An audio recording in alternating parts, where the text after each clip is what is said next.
Role of the government in health. अभी हमने पढ़ा कि भारत में हेल्थ सर्विसेज कैसी हैं या क्या हैं, तो उसमें हमने देखा कि नंबर्स ऑफ हॉस्पिटल, मतलब लार्ज नंबर्स ऑफ हॉस्पिटल्स हैं, डॉक्टर्स हैं, लेकिन मतलब बहुत सारे ऐसे हैं जो अर्बन एरिया में मतलब काम करना चाहते हैं, रूरल एरिया में नहीं, और वो अपनी कहना चाहिए जो प्राइवेट प्रैक्टिस जो होती है उस पर ज़्यादा महत्व देते हैं।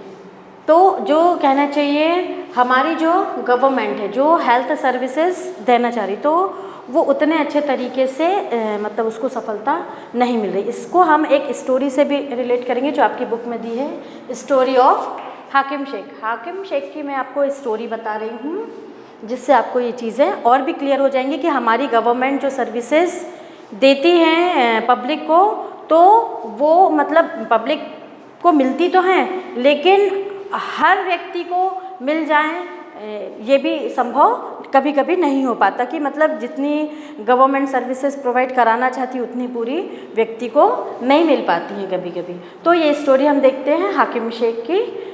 पश्चिम बंगाल खेत मजदूर समिति, इस समिति के मेंबर थे हाकिम शेख जो। तो 1992 में, पश्चिम बंगाल मतलब ये वेस्ट बंगाल की बात हो रही है, तो 1992 में जो हाकिम शेख हैं वो इस मजदूर समिति के जो मेंबर थे, तो वो एक बार ट्रेन से कहीं जा रहे थे, और ट्रेन से जब वो जा रहे थे तो वो ट्रेन से नीचे गिर जाते हैं, और ट्रेन से गिरने के कारण उनकी जो है हेड इंजरी हो जाती है, उनके सिर पे बहुत ज़्यादा चोट आ जाती है।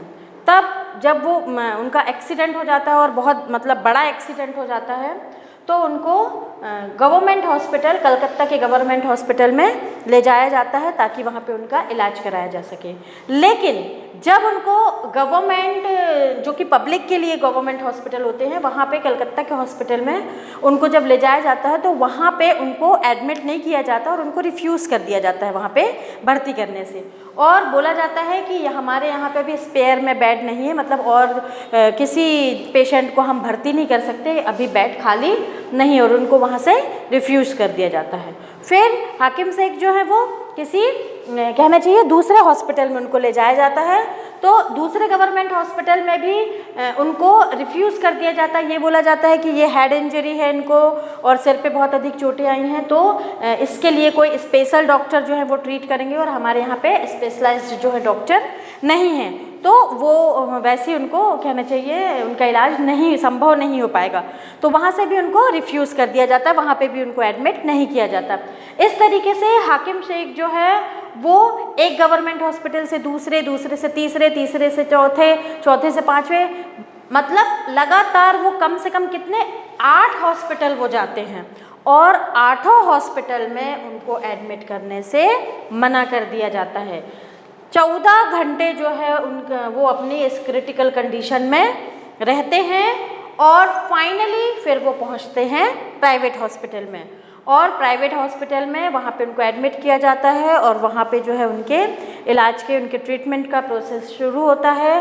और ट्रीटमेंट के बाद मतलब जब वो उनका जब ट्रीटमेंट होता है, तो चूँकि प्राइवेट हॉस्पिटल में जाते हैं हाकिम शेख, तो वहाँ पर उनको बहुत ज़्यादा पैसे खर्च करना पड़ते हैं। क्यों? क्योंकि यदि गवर्नमेंट हॉस्पिटल में वो एडमिट होते हैं तो गवर्नमेंट हॉस्पिटल में या तो फ्री ऑफ कॉस्ट या बहुत कम पैसे में जो है वहाँ पे इलाज संभव हो पाता है। लेकिन जब कभी भी कोई भी व्यक्ति यदि प्राइवेट हॉस्पिटल जाता है तो वहाँ पे उसके इलाज में बहुत अधिक मात्रा में पैसा लगता है। तब हाकिम शेख जब ठीक हो जाते हैं तो चूँकि उनको गवर्नमेंट हॉस्पिटल से ये सुविधा नहीं मिलती, इसीलिए वो जो है कोर्ट के माध्यम से केस फाइल करते हैं कि गवर्नमेंट ने मुझे या गवर्नमेंट के द्वारा मुझे ये सुविधा नहीं दी गई, जबकि गवर्नमेंट जो है हमको राइट टू लिव दी है, मतलब हमको जीवन जीने का अधिकार गवर्नमेंट की तरफ से मिला है।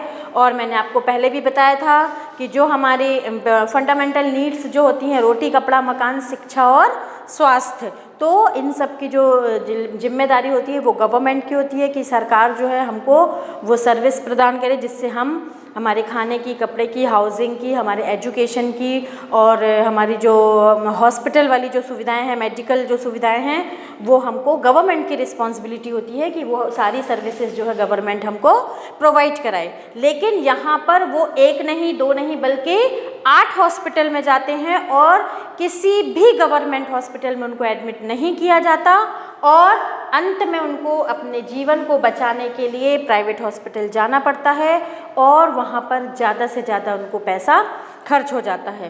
तो फिर इसलिए वो केस को फाइल करते हैं। अब आपके मन में ये क्वेश्चन आएगा कि गवर्नमेंट हॉस्पिटल ने सुविधा नहीं दी या सर्विसेज उनको नहीं मिली तो उन्होंने कोर्ट में केस फाइल क्यों किया। तो आइए इसके बारे में हम देखते हैं। वो इसीलिए किया क्योंकि हम गवर्नमेंट को टैक्स पे करते हैं। पूरी पब्लिक क्या करती है? गवर्नमेंट को टैक्स पे करती है और इस जो हम टैक्स को पे करते हैं, इन टैक्स से जो है गवर्नमेंट हमको, मतलब वो पैसा टैक्स के रूप में गवर्नमेंट हमसे लेती है, लेकिन उस पैसे को गवर्नमेंट जो है हमारी सर्विसेज या हमें फैसिलिटीज़ देने के लिए कहना चाहिए खर्च करती है। जनता का, पब्लिक के वेलफेयर, पब्लिक की भलाई के लिए जो है वो कहना चाहिए गवर्नमेंट जो है खर्च करती है उस पैसे को। तो इसीलिए हाकिम शेख जो है उन्होंने केस को फाइल किया कि भाई हम टैक्स पे करते हैं तो सर्विसेज हमको मिलनी चाहिए। अब जो हम टैक्स पे करते हैं उससे गवर्नमेंट, देखिए सबसे पहले वो डिफेंस पे ये पैसा लगाती है, मींस जो सीमा रेखा पे, जो सीमावर्ती क्षेत्र पे जो सैनिक हमारी रक्षा करते हैं, अब ऑब्वियसली उनको वो कहाँ से सैलरी देंगी और उनके लिए खाने पीने की जो व्यवस्थाएं होती वो कहाँ से करेंगी। जो हथियार वगैरह डिफेंस के लिए लगते हैं, सुरक्षा के लिए जो हथियार वगैरह लगते हैं वो कहाँ से सरकार लाएगी। तो ये सब पैसा जो है गवर्नमेंट वो पब्लिक से एज ए टैक्स लेती है और फिर उसी पैसे से वो हमारे लिए सुविधाएं प्रोवाइड करती है। जैसे डिफेंस के लिए वो सारे, मतलब जो कहना चाहिए सैनिक वगैरह, उनकी सैलरी उसी से होती है।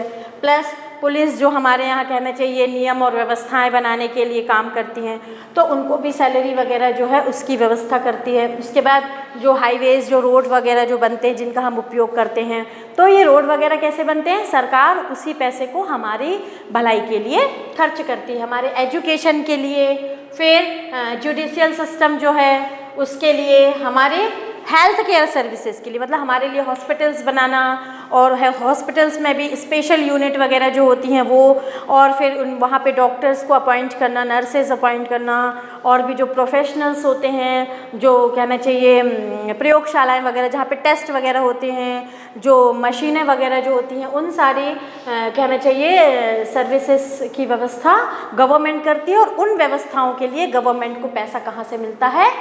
टैक्स के थ्रू मिलता है। गवर्नमेंट ये सारा टैक्स जो है पब्लिक वेलफेयर के लिए और हमारे कहना चाहिए डेवलपमेंट के जो प्रोग्राम है उसके लिए लगाती है। इसके साथ साथ रिलीफ प्रोग्राम्स जो होते हैं, जैसे मान लो अर्थक्वेक आ गई या कभी बाढ़ आ जाती है, तो इन चीज़ों के लिए भी जो गवर्नमेंट जो हमारी सहायता करती है। और कहना चाहिए जैसे कोई बीमारी आती है तो उसके प्रिवेंशन के लिए, है ना, उसको, उससे हम लोगों को प्रिवेंट करने के लिए, उसके प्रोटेक्शन के लिए भी सरकार जो है बहुत सारा पैसा कहना चाहिए खर्च करती है ताकि वो अपने पब्लिक को जो है बीमारियों से सेफ रख सके। तो रिलीफ प्रोग्राम जो है सरकार के द्वारा चलाए जाते हैं, तो उसके लिए भी अमाउंट सरकार को कहाँ से मिलता है?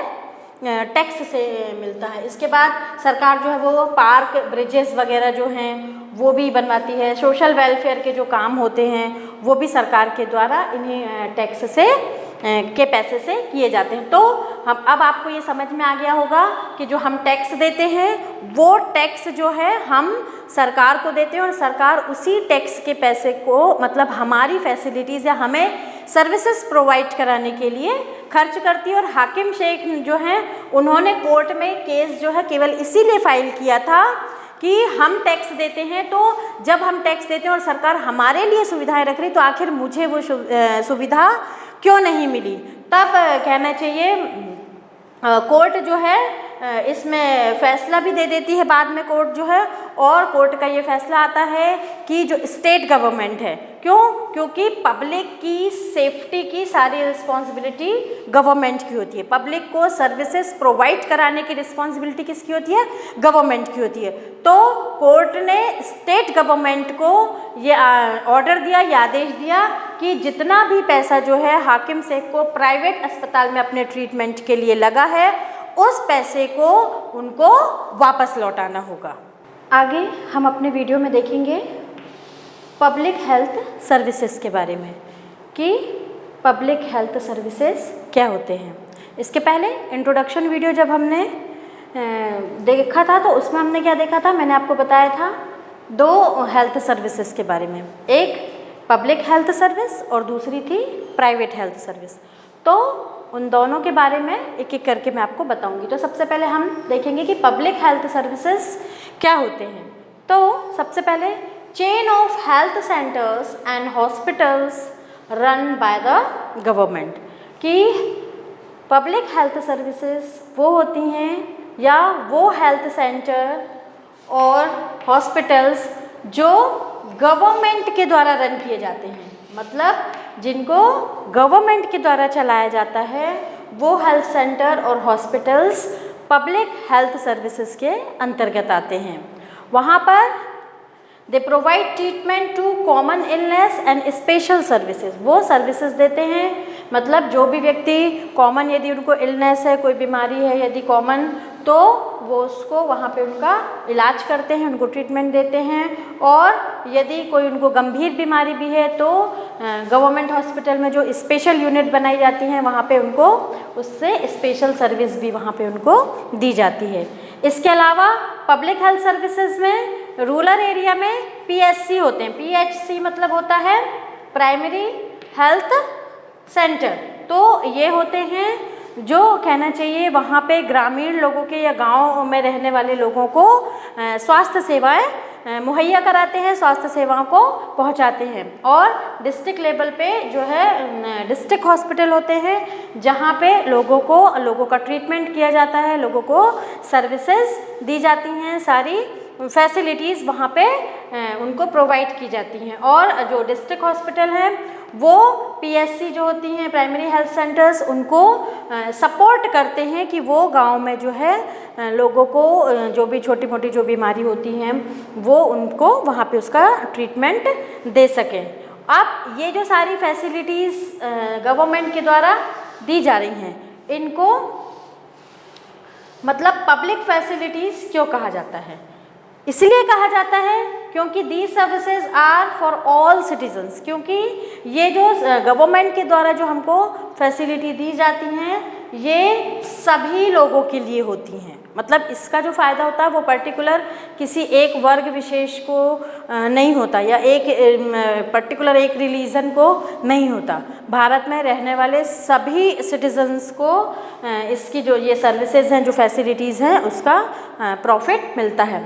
Resources needed to run these services are obtained from public, और इन सर्विसेज को फुलफ़िल करने के लिए, इन सारी फैसिलिटीज़ को देने के लिए सरकार को जितने भी रिसोर्सेज की ज़रूरत होती है तो वो सरकार कहाँ से ऑब्टेन करती है? पब्लिक से। किस रूप में? टैक्स के रूप में। इसके बारे में अभी हमने चर्चा करी थी ना कि पब्लिक जो है गवर्नमेंट को टैक्स देती है और टैक्स के पैसे से गवर्नमेंट जो है उनको फैसिलिटीज़ और सर्विसेज मुहैया कराती हैं। तो यहाँ पे वही बात है कि जो भी रिसोर्सेज लगते हैं इन सर्विसेज को रन करने के लिए गवर्नमेंट को, तो वो सारे रिसोर्सेज उसको पब्लिक से ही मिलते हैं। और पब्लिक से किस रूप में मिलते हैं? टैक्स के रूप में मिलते हैं। इसके बाद public health system is meant to provide quality health care services either free और लो कॉस्ट। मतलब ये पब्लिक हेल्थ सेंटर्स जो होते हैं, पब्लिक हेल्थ सर्विसेज जो होती हैं, उस सिस्टम में क्वालिटी हेल्थ केयर जो होती है, सर्विसेज जो है वो पब्लिक को दी जाती है, या तो फ्री ऑफ कॉस्ट या फिर बहुत ही कम कीमत पे। क्योंकि यदि जैसे आपने देखा था हाकिम शेख वाले केस में, जब वो प्राइवेट हॉस्पिटल में जाते हैं तो उनको कितना पैसा लगता है ठीक होने के लिए, वहीं यदि वो गवर्नमेंट हॉस्पिटल में यदि उनको एडमिट कर दिया जाता है या वहाँ पे उनको एडमिशन मिल जाता, गवर्नमेंट हॉस्पिटल वाले उनको यदि मान लो एडमिट कर लेते तो उनको खर्चा नहीं आता। तो ये जो पब्लिक हेल्थ सर्विसेज होती हैं ये पब्लिक को क्वालिटी हेल्थ केयर देती हैं फ्री ऑफ कॉस्ट या फिर बहुत लो कॉस्ट पे। Public health care takes action to prevent spread of diseases. इसके साथ साथ पब्लिक हेल्थ केयर जो होते हैं वो यदि कोई बीमारी फैल रही है तो उस बीमारी से प्रिवेंट करने के लिए, लोगों को बचाने के लिए भी कहना चाहिए प्रोग्राम्स चलाते हैं, एक्शंस लेते हैं, कहना चाहिए जो कैंपेन वगैरह जो है वो चलाते हैं। आप देख रहे होगे ना, जैसे मलेरिया यदि बहुत फैल रहा है तो फिर तुरंत गवर्नमेंट क्या देखेगी कि गड्ढे वगैरह तो नहीं खुदे हैं आसपास, आस पड़ोस में कहीं, मतलब जो लोकेलिटी होती हैं, जो सोसाइटीज़ होती हैं, वहाँ पे पानी तो नहीं भरा है जिससे मच्छर वगैरह पैदा हो, तो उसके लिए वो दवाई वगैरह का छिड़काव करते हैं। तो मतलब और उस पर थोड़ा सा क्या होता है, हमारी पब्लिक को भी अवेयर रहना पड़ता है, तो क्योंकि वो उसको गवर्नमेंट को सपोर्ट करना पड़ता है चीज़ों के लिए। तो पब्लिक हेल्थ सेंटर्स जो होते हैं वो इस बात का भी ध्यान रखते हैं कि कोई यदि डिसीज़ जो है यदि वो फैल रही है तो उसके लिए वो ऐसा क्या करें कि इससे मतलब जनता को बचा सकें, उसको क्योर कर सकें। और गवर्नमेंट की ही ये रिस्पॉन्सिबिलिटी होती है कि वो सारी अपने पब्लिक की केयर करे, क्योंकि हमारे जो कॉन्स्टिट्यूशन है, हमारा जो संविधान है, उसमें ये बताया गया है कि गवर्नमेंट की प्राइमरी ड्यूटी है कि वो सबसे पहले मतलब पब्लिक के फूड की, उसकी हाउसिंग की, उसके क्लॉथ्स की, उसके हेल्थ और एजुकेशन, इन सबको इंश्योर करे और कहना चाहिए जो है फैसिलिटीज़ जो हैं वो पूरी पब्लिक को अवेलेबल कराए। अभी आपने देखा कि पब्लिक हेल्थ सर्विसेज जो कि गवर्नमेंट के द्वारा दी जाती हैं जो सर्विसेज, अभी आगे हम देखेंगे प्राइवेट हेल्थ सर्विसेज के बारे में कि प्राइवेट हेल्थ सर्विसेज क्या होती हैं।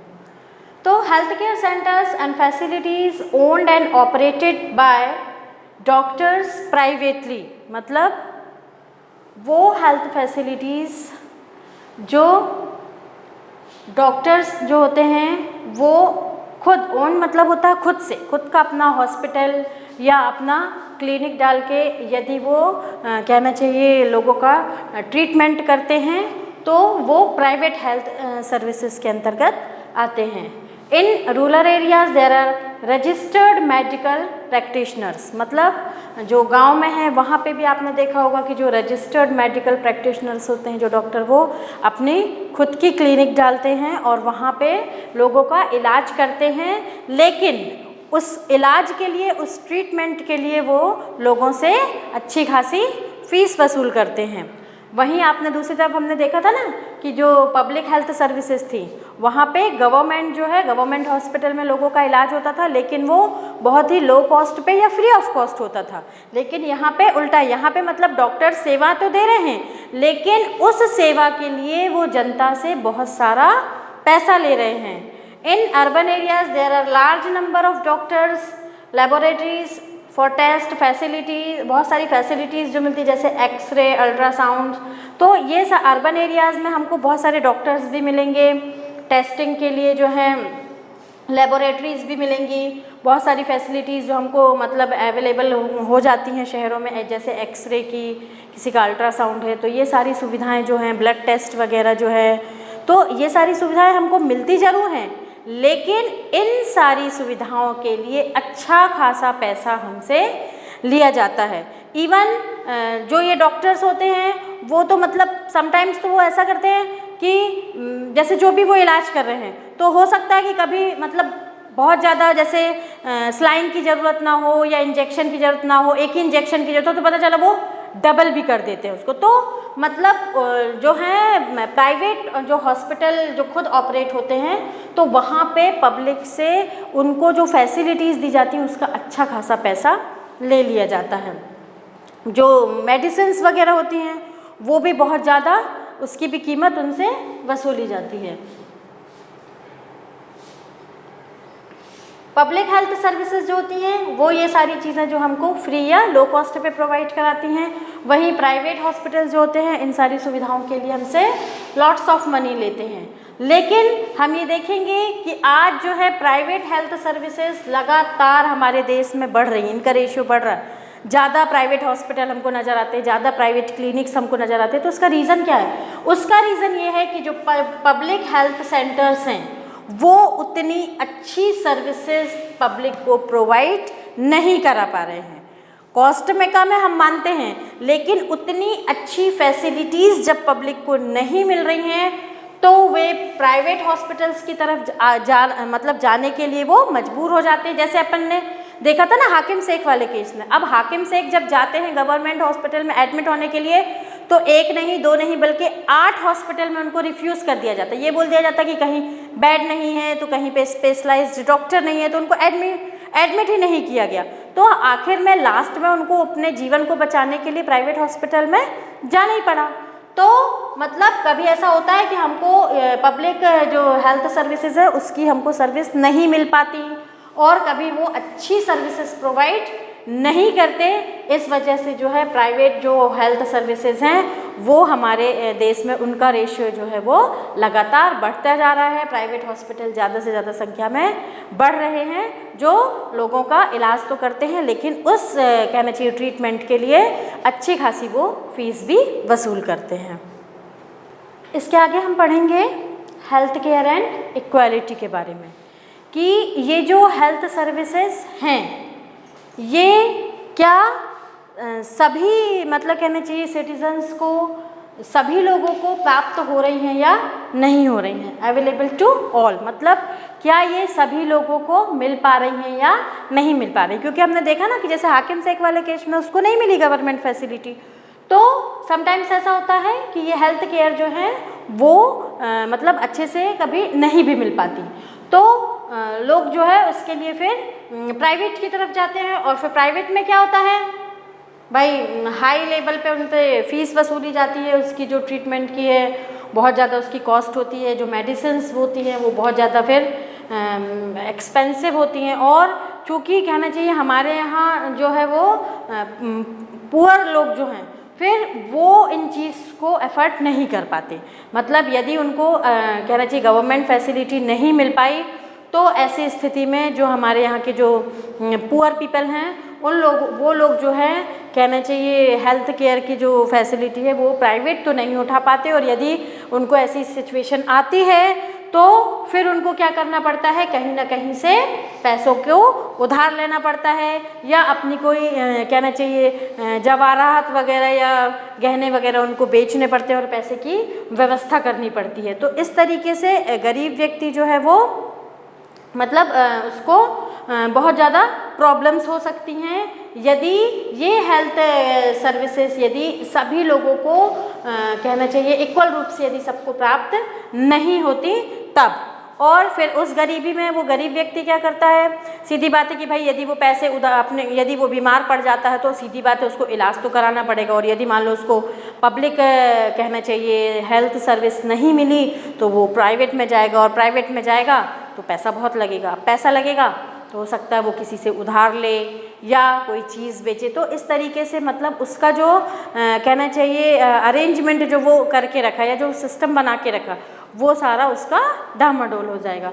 और ऐसी स्थिति में कहना चाहिए वो और भी ज़्यादा मतलब और फिर ये चलता रहता है। जैसे अब वो गरीब है और पैसा खर्च हो गया तो उसकी स्थिति तो और डाउन हो गई, और फिर वो डाउन स्थिति वाला व्यक्ति तो उसको तो भाई प्रॉपर न्यूट्रिशंस नहीं मिल पाते, फूड भी अच्छे कैसे खाएगा वो, क्योंकि वो तो गरीब है, उसके पास उतना पैसा भी नहीं है। फिर वो ऐसे लोकेलिटी में रहेगा जहाँ पे उसकी सराउंडिंग्स भी साफ़ सुथरी नहीं है, फिर क्लीन वाटर भी उसको पता चला वहाँ पे अवेलेबल नहीं हो पा रहा, तो ऐसी स्थिति में वो और बीमार पड़ेगा। तो मतलब ये ऐसा चक्र बन जाएगा कि गरीब व्यक्ति जो है पैसा उधार लेगा और गरीब होगा, और उसको ये सारी चीज़ें जो है न्यूट्रिशियस फूड जो है, क्लीन वाटर, सराउंडिंग्स जो है वो क्लीन नहीं मिलेंगी, तो फिर वो बीमार पड़ेगा, और फिर मतलब ऐसी स्थिति उसके लिए खतरनाक साबित हो सकती है। क्योंकि हमने अभी जब हेल्थ की डेफिनेशन देखी थी तो उसमें देखा था ना कि हमारे को यदि कोई बीमारी नहीं है या हमको कोई इंजरीज नहीं है तो इसका मतलब हेल्थ मतलब सिर्फ यही नहीं होता। हेल्थ मतलब क्या होता है कि हम बीमार नहीं हैं, हमको कोई इंजरी नहीं है, प्लस हमारी सराउंडिंग्स जो हैं वो बिल्कुल नीट एंड क्लीन होनी चाहिए, हमको क्लीन ड्रिंकिंग वाटर मिलना चाहिए, फिर हमको न्यूट्रियस फूड भी मिलना चाहिए। तो ये सारी हमारी रिक्वायरमेंट होती। तो ये जो गरीब लोग हैं, जो पुअर पीपल हैं, उन लोगों के लिए ये सारी कंडीशंस मतलब सही नहीं होती हैं। तो हेल्थ केयर जो है वो इन लोगों को मतलब सही ढंग से मिलनी चाहिए। अब हम इसमें आगे जाएंगे व्हाट कैन बी डन, तो इसके लिए क्या किया जा सकता है। तो इसके लिए सबसे पहले जो है गवर्नमेंट सभी लोगों की हेल्थ के लिए इंश्योर करे कि सभी लोगों को हेल्थ केयर सर्विसेज की जो सुविधा है वो दी जाए, स्पेशली पुअर और नीडी पीपल को, जिन लोगों को उनकी ज़रूरत है। तो गवर्नमेंट की ये रिस्पॉन्सिबिलिटी होती है कि वो सभी सिटीज़न को प्रॉपर हेल्थ जो है वो अवेलेबल कराए, वो सारी फैसिलिटीज़ दे, जिससे जो है व्यक्ति जो है अपना ग्रोथ कर सके, अपना स्वस्थ रह सके, अपना डेवलपमेंट कर सके। तो सरकार को इसके लिए काम किए जाने चाहिए। तो इस चैप्टर में मैं आगे आपको एक स्टेट ने क्या किए हैं लोगों को ज़्यादा से ज़्यादा हेल्थ सर्विसेज प्रोवाइड करने के लिए, लोगों को ज़्यादा से ज़्यादा सुविधाएं मुहैया कराने के लिए, उसके लिए मैं आगे आपको एक और स्टेट का और एक कंट्री का भी उदाहरण से पूरा समझाऊंगी। स्टूडेंट्स, अब मैं आपको एग्जाम्पल से भी समझाऊंगी कि एक स्टेट का एग्जाम्पल लिया है मैंने और एक कंट्री का। तो इन दोनों एग्जाम्पल से मैं आपको ये समझाऊंगी कि किस तरीके से इन स्टेट्स ने पब्लिक को ज़्यादा से ज़्यादा जो फैसिलिटीज़ हैं, सर्विसेज हैं, वो प्रोवाइड करने के लिए कदम उठाए। तो सबसे पहले हम केरला के बारे में जानेंगे।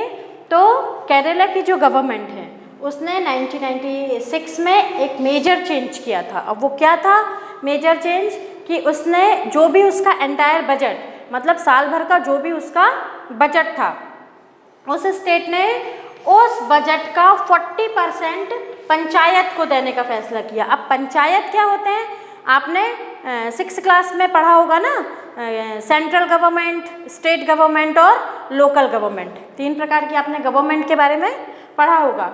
तो जो स्टेट गवर्नमेंट है, अब भाई केरला एक स्टेट है तो वहाँ पे वहाँ की जो स्टेट गवर्नमेंट है उसने उसकी जो लोकल गवर्नमेंट, मतलब जो पंचायत है, गांव में जो पंचायत होती है ना, जहाँ पे सरपंच और पंच होते हैं, तो उस पंचायत को अपने एंटायर बजट का 40% देना मतलब कहना चाहिए स्वीकार किया। और उन्होंने ये कहा कि हम अपने पूरे एंटायर बजट का 40% जो लोकल गवर्नमेंट हैं, जो पंचायत है, उनको देंगे, ताकि वो पंचायत जो है उनके गांव में किस चीज़ की फैसिलिटी की पब्लिक को ज़्यादा ज़रूरत है, या उस पैसे से वो क्या क्या प्लान बना सकते हैं, कौन कौन सी फैसिलिटी को पब्लिक को प्रोवाइड कर सकते हैं, इसके लिए उन्होंने ये चेंजेस लाए।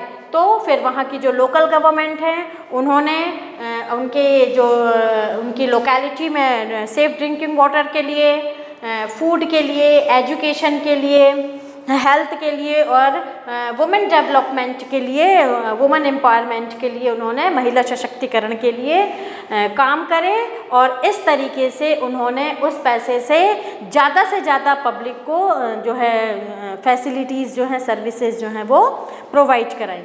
इसके बाद हम दूसरा एग्जाम्पल देखेंगे, the Costa Rican approach. Costa Rican approach इस कंट्री ने क्या किया था, considered to be one of the healthiest country. ये जो कंट्री है ये कहना चाहिए हेल्दीएस्ट कंट्री, साउथ अमेरिका की मतलब हेल्दीएस्ट कंट्री मानी गई है। और इसने क्या किया था, इसने अपने कॉन्स्टिट्यूशन में ये कहा था कि उन्होंने ये डिसाइड किया कि कोस्टा रिकन जो है वो अपनी आर्मी नहीं बनाएगा। मीन्स आर्मी नहीं बनाएगा मतलब जो कहना चाहिए, जैसे हमारे यहाँ पे भी आर्मी है ना, जो सीमावर्ती क्षेत्र पे जो सैनिक हैं वो हमारी रक्षा करते हैं, तो उन लोगों को सैलरी देना होती है, हथियार लाना पड़ते हैं, उनके खाने वगैरह की व्यवस्था करनी पड़ती है, तो इसके लिए पैसा खर्च करना होता। तो वहाँ के जो कॉन्स्टिट्यूशन है, उन्होंने ये कॉन्स्टिट्यूशन के अकॉर्डिंग वहाँ की गवर्नमेंट ने ये डिसाइड किया कि वो उनके देश में आर्मी नहीं रखेंगे, और आर्मी के लिए जो पैसा खर्च होता है उस पैसे को वो सेफ रखेंगे, और फिर उस मनी को वो किस चीज़ पे स्पेंड करेंगे, वहाँ की पब्लिक के ड्रिंकिंग वाटर की साफ़ सुथरा, उनको क्लीन पानी मिल सके, वहाँ के सैनिटेशन साफ़ सफाई के लिए, वहाँ पे न्यूट्रिशंस वाला जो फूड है वो, हाउसिंग की व्यवस्था, सबको हेल्थ फैसिलिटीज़ मिलें, एजुकेशन हो सबका। तो इस तरीके से उस कंट्री ने भी कहना चाहिए अपने जो उस कंट्री के जो रिसोर्सेज थे उन रिसोर्सेज को कहना चाहिए ह्यूमन डेवलपमेंट के काम में लगाया। तो ये मतलब एक बहुत अच्छा उदाहरण है, और केरल भी बहुत अच्छा उदाहरण है इस बात का कि किस तरीके से जो रिसोर्सेज उनके पास अवेलेबल हैं उन रिसोर्सेज से वहाँ की गवर्नमेंट ने पब्लिक को ज़्यादा से ज़्यादा जो है सर्विसेज प्रोवाइड कराई। तो आपका जो 7th क्लास का सिविक्स का जो लेसन 2 था वो मैंने यहाँ पे पूरा कंप्लीट कर दिया है। आप हमारे जो चैनल है इस चैनल को प्लीज़ सब्सक्राइब भी कीजिए और मेरे वीडियो को लाइक भी कीजिए। Thank you.